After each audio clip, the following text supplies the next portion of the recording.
Þegar ég fer í búninginn þá verði ég einhver annar. Ég á vini sem eru iðnaðarmenn, þeir verða ósýnilegir í smiðskalanum. Fólk horfir í gegnum þá í daglega lífinu, en ekki mig. Einkennisbúningurinn gerir mann ekki ósýnilegan. Fólk herðir skrúfurnar í sér sjálfu þegar það mætir mér. En stundum detta þær úr, það er verra, það er vesen. Ég þvæ búninginn með sterku þvottaefni sem ég nota bara á hann.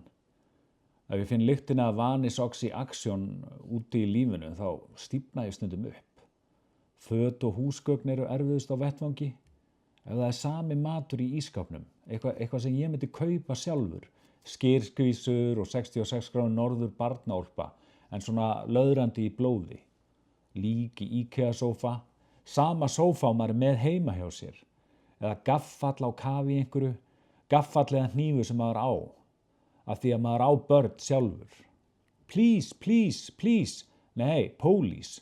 Sumir þykjast ekki skilja mann þegar maður mætir þeim, svona í háskerpu, þegar maður brýtur upp hurðina. Þetta er alveg fyndið líka, sko.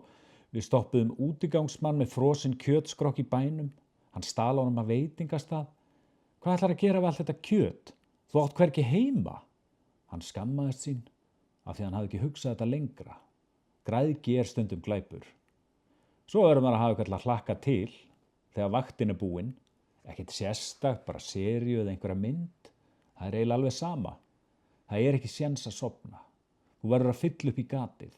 Blandaðu kór, crossfit, framhjáhald, jiu-jitsu, áhuga ljósmyndun, heilun, forritun, handayfirlagning, heimabrugg, púsl, podcast, geimverur, meira púsl. Það er ekki séns að sofna. Nema deyja og svo ekki meir.